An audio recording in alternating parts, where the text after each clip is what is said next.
Привет всем! Сегодня вам хочу рассказать и также показать. Мы сегодня предлагаем всех, кто нас смотрит, кассовый аппарат в городе Екатеринбурга. Именно мы находимся на территории Таганский ряд. Салом алейкум ва кули бародарон, ки дар шаҳри Екатеринбург кор ва фаъолият мекунанд. Мо имрӯз кассовый аппарат барои шумо пешниҳод дорем ки бениҳоят нархаш дар сатҳи паст кардагӣ, яъне арзон кардагием. Як кассовый аппарат 42 000 меистад. Бародарони азиз, марҳамат дар комментария нависед нархи ин аппаратҳоро ман барои шумо гап занам. Мо аз фирмаи худи МТС пешниҳод дорем кассовый аппаратҳоро. Ин кассовый аппаратҳо даступни барои ҳама бародаро. Ва гуфтаниам ки ин кассовый аппаратҳо аппаратҳои замонавӣ асри охири 21 мегӯем мешавад, байнои асри 21 ай фирмаи МТС. ҳозир ман ба шумо нишон медиҳам. Шахсан худи ман аз ҳамин терминалҳо, аз ҳамин кассовый аппаратҳо истифода мебарам иншоаллоҳ. Бародарони азиз, дар ин кассовый аппаратҳо мо худамон рафта установка мекунем барои ин як симкартаи МТС. Мана чихеле ки шумо мебинед дар инҷо якта симкартаи МТС-ро, як симкартаи МТС-ро истифода мебарем барои он ки интернет лозим меояд. Инструкция чихел истифода бурда мумкин аст ва шумо метем. Худамон бурда установка мекунем. ҳамаша ба шумо нишон метем. ҳамаш аз рӯи қонуни наве ки дар худи шаҳри Россия, мана документош дар худи шаҳри Россия аст. Пешниҳод барои шумо аз ҳама беҳтарин кассовый аппарат планшет неай, ҳамчун планшет содаем. Шумо да ягон чи лозим намеояд ки мушкилиҳои бисёр дучор шавед. Танҳо як кнопка зер кардем, кушода рафтан мегирад. Бародарони азиз, ин боз дорад батарея, мекушоем. нокушода метавонем салафанша нагирифта истифода барем. мана гирён кардем. Ин кассовый аппарат худи мисли телефон аст, яъне технология асри 21. дар комплектатсияш документош аст ва танҳо зарядяк, USB кабел ва адаптер дорад. мана дуюмаша ба пурагӣ ба шумо нишон медиҳам. бародарони азиз, албатта ба касе ки лозим бошад, ба касе дар кор бошад, марҳамат абрашатса кунем. албатта канали Самбои ТВ Екатеринбург барои мардуми ғариб, барои мардуме ки дар шаҳри Екатеринбург аст, именно бо бисёртар мардуми худамон мо кӯшиш мекунем ки ба шумо ёрдам кунем. албатта мо аксия кардем барои шумо номерҳои зеборо. акнун аксия мекунем. албатта кассовый аппаратҳо аз фирмаи худи мо, худи МТС. марҳамат бародарони азиз, чихеле ки ба шумо гуфтем, кассовый аппарат бениҳоят қулай аст, сенсорни. танҳо дар ин ҷо набират мекунем рақам чанд пул ба шумо дар кор аст, чӣ қадар дар кор аст. албатта дар ин ҷо автоматически чек ана дидед худи ин.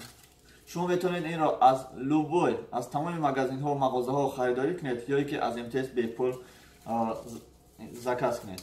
бародарони азиз, манем ки обычно мемонем, мезанем автоматически программаш да медроем. шумо да чӣ дар кора? Кассовый аппарат, мана быстрый старт. мана инашам аллакай кушода шуд. бародарони азиз, ба шумо боз мегӯям, мана дидед чек аллакай баромад. быстрый старт МТС касса. ин яке аз кассаҳое мебошад ки осон аст ва нархи арзон дорад. бародарони азиз, дар тамоми ҷо бипурсен нархи навои ин кассара ягон кас мисли мо арзон ба шумо наметиҳад. барои ҳамин марҳамат, барое ки мо ба шумо ёрдам мекунем, вақти дар омадан логин парол дорад, имя пользователя ва паролша мезанем ва итӣ мекунем, автоматически аллакай дар кор медояд. бародарони азиз, ман ба шумо гуфтаниам, агар шумо хоҳед ки дар корҳои шумо мушкилиҳо аз тарафи андози худи Россия ба шумо рӯпарӯ нашавед, ба сари шумо наояд, марҳамат аз ҳамин кассовый аппаратҳо истифода баред. худи мо программистон рафта шумо да اینا заказ میکنن میارن در جاتون میمونن. منم خیلی میمونم. شما میتونید просто استفاده برین. یگان کس نمیتونه که شما در یگان نمود پретензия کنه اویدی کسی اپارات. برای که این کسی اپارات ها به نهایت удобный قلای است و زمانوی است. از روی همش از روی قانون و قاعده خود روسیه. ما این رو از پیش خودمون پردومت نکردیم. البته چیزی که شما دیدید من از نکوی امتیاز است. در اینجا من کسی اپارات هر دوش میتونه استفاده برین. اگر به شما لازم باشد من نام تلفنم میگذارم، آدرسمون می نویسم. مرحمت بیایید از این کسی اپارات های زمانوی استفاده میبریم. اگر از 22,000 از 25,000 ارزانتر کسی اپارات یافتید مرحمت گیرید. اگر که سنسورنی همچون مثل تلفن استفاده آب فروختی کیسه میبرد از این کچه میبرد زدی میبرید ما کسی بگیر را تمام 2,000 3,000 همه وابسته به سبربانک است. همه بعد از کار البته отчет میزنی چک پچات میکنی شوتت همش در سبربانک میگذاره. همه این را پروگرام های این را نستروی که این را ما با شما میفهمونیم برادران عزیز. مثل تلفن است، اندروید است. این تکنولوژی نو است. مرحمت استفاده برید. در آخر گفتنیم برادران عزیز این همه اکسیا به خاطر شما است. به خاطر بهبودی شما در غریبی است. تشکر زیاد برادران عزیز. من مدام پرویز از کانال ساموی تیوی اکتریبورگ برادر شما. مرحمت نرخ ارزان با اکسیا شما در کانال ما подписаться کنید. ما این ترمینال را با نرخ ارزان به نهایت ارزان برای شما پیشنهاد کردیم. установка میکنیم. اینا را همش از заправка میکنیم. نشان میدیم چه заправка کنن در کار، چه استفاده بردن در کار. نه اونقدر قین هستیم.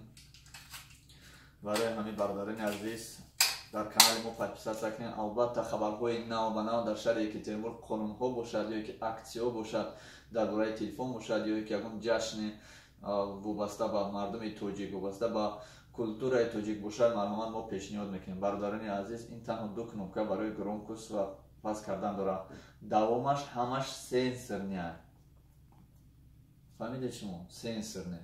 برادران عزیز من بودم پرویز پیشنهاد دارم برای همه شما که شما میتونید از این ترمینال استفاده برید.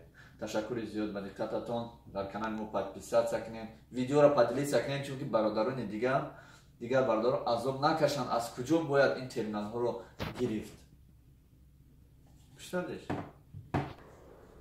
Если кому-то надо этот терминал, это кассовый аппарат из фирмы МТС, обращайтесь. Недорого, мы сами устанавливаем. Мы устанавливаем, подключаем, научим, настраиваем и вам принесем на место. Вам не надо куда-то ходить.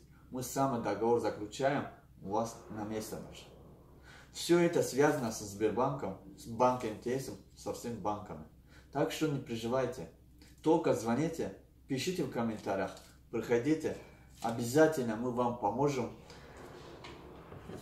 использовать эти терминалы. Бародар, Хохар Апахама.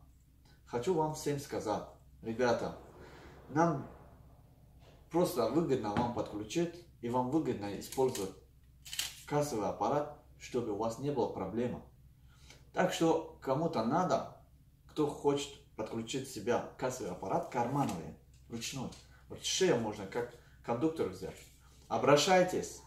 Обязательно мы придем и вас устанавливаем. Все эти терминалы устанавливаем, показываем, научим. Так что, ребята, ждите наш новый выпуск видео.